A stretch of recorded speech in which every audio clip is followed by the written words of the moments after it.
நீங்க வந்து நின்றுங்களா அந்த பிரச்சனை வந்துக்குமா? எங்க போனீங்க? நீங்க எல்லாம் அடிக்க விட்டு வேடிக்கை பாக்குறீங்க. நீங்க அடிக்க விட்டு வேடிக்கை பாத்தீங்க. நியாயமா? அதெல்லாம் அடிச்சது நியாயமா?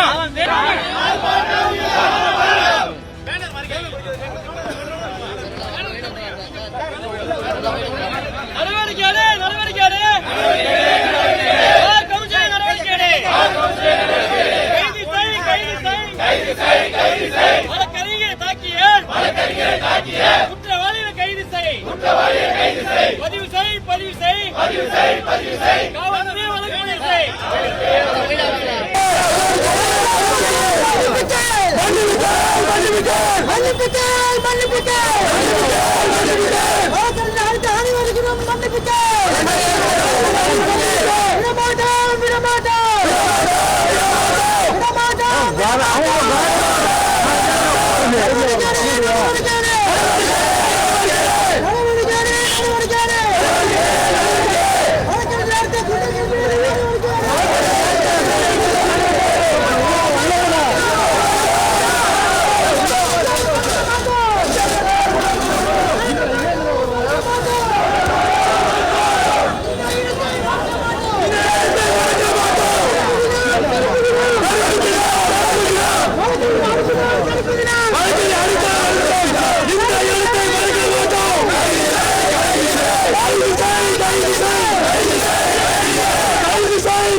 ஒரு 5 பேர் வராங்க சார்.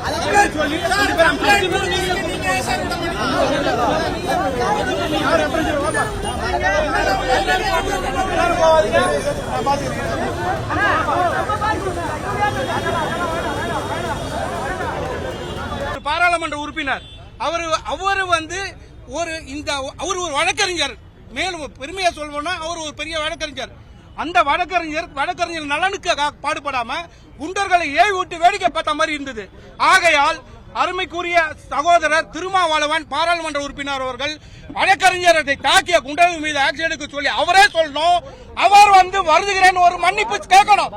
வழக்கறிஞர் அதுவும் பார் கவுன்சில் வாசல நடந்த சம்பவத்துக்கு பார் கவுன்சில் ஆக்ஷன் எடுக்கிறாங்க. 2வது பப்ளிக்ல நடந்திருக்கு. இந்த போலீஸ் வேடிக்கை பார்த்துட்டு இருக்கு. போலீஸ் ஏவல் துறையா அது காவல்துறையான்னு தெரியல. ஆகையால் அந்த காவல்துறை ஏவல் துறை ஆகாமல் உடனடியாக இன்று இப்பொழுது அவர்கள் மீது எஃப்ஐஆர் போட்டு கைது செய்யணும். அதே நேரத்தில் அருமை நண்பர் பாராளுமன்ற உறுப்பினர் என் அன்புக்குரிய சகோதரர் திரு திருமாவளவன் அவர்கள் மன்னிப்பு கேட்க வேண்டும். வழக்கறிஞரை தாக்கி அவருடைய ஆட்கள் எவனா blue colour shirt white colour shirt போட்டு அடிக்கிறான். அவன் வெளியாளன்னு தெரியல. எப்படி வந்து அடிக்க அதை வேடிக்கை எப்படி பார்க்கலாம்? ஆகையால் இதுக்கு பொறுப்பேற்றுக் கொண்டு பாராளுமன்ற உறுப்பினர் மட்டும் மூத்த சகோதரர் அவர் அந்த மூத்த சகோதரர் தம்பியை தாக்கியிருக்காங்க. நான் மன்னிச்சுக்கிறேன், வந்துகிறேன். தயவு செஞ்சு இந்த மாதிரி சம்பவம் இனிமேல் நடக்காது என்று உறுதியளிக்க வேண்டும். இது பார் கவுன்சில் வாசல் தான் நடக்குது, அதெல்லாம் எல்லாருக்கும் தெரிஞ்ச விஷயம். ஆகையால் தாக்கியவர் வழக்கறிஞர்கள்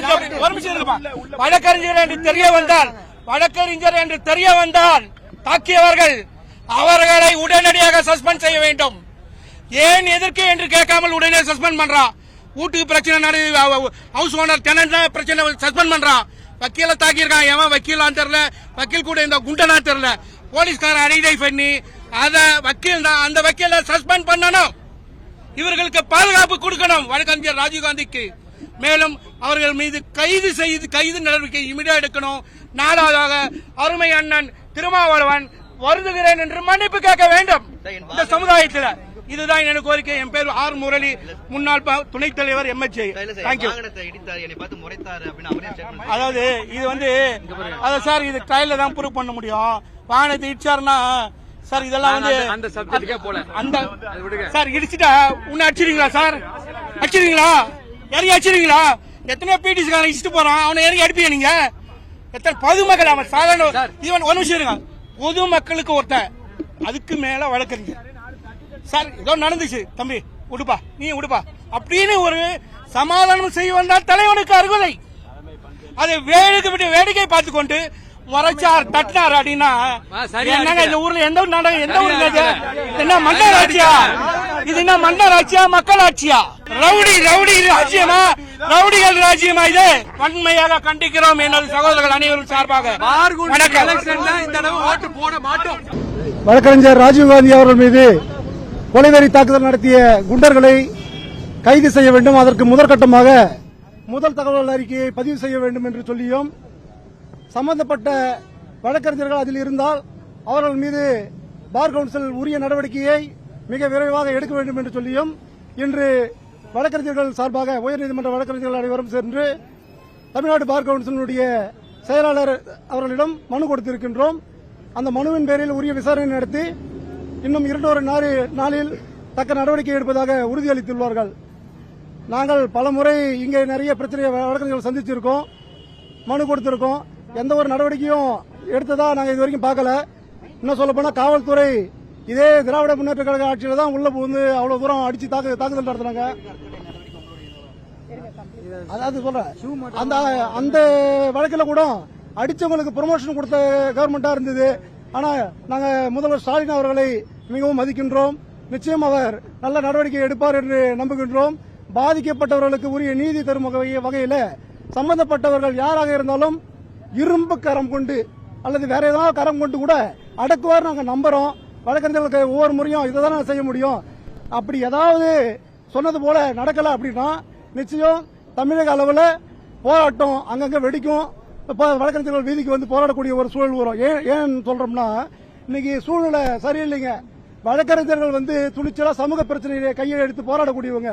ஆனா எங்களுக்கு இன்னைக்கு வீதிக்கு மக்கள் பிரச்சனைக்காக தான் போராடுறோம். எங்களுக்கு சாப்பாட்டுக்கு வழி இல்லைன்னு போராடுறது கிடையாது. எங்களுக்கு உதவி செய்யுங்கன்னு நாங்க இன்னைக்கு போராடுறது கிடையாது. பொதுமக்களுடைய பிரச்சனைக்காக தான் நாங்க வீதிக்கு போராடுவோம். ஆனா வீதிக்கு போராடக்கூடிய வழக்கறிஞர்கள் மீது உடனடியாக முதல் தகவல் அறிக்கை பதிவு செய்வார்கள். அதன் மீது நடவடிக்கை உடனடியாக பார் கவுன்சிலுக்கு அனுப்பப்பட்டு ஒழுங்கு நடவடிக்கை குழு நடவடிக்கை எடுக்கும். இது அப்பாவிகளுக்காக, குரலற்றவர்களுக்காக, ஏதிலிகளுக்காக, விளிம்புநிலை மக்களுக்காக உழைக்கின்ற போராடுகின்ற வழக்கறிஞர்கள் எங்கள் மீது காட்டுகின்ற வேகம். ஆனா வழக்கறிஞர்கள் நாங்கள் பாதிக்கப்பட்டு ஒரு புகார் கொடுத்தால் அந்த புகாரை கூட வாங்க மறுக்கின்றார்கள். அதன் மீது ஒரு முதல் தகவல் அறிக்கை கூட பதிவு செய்ய மறுக்கின்றார்கள்.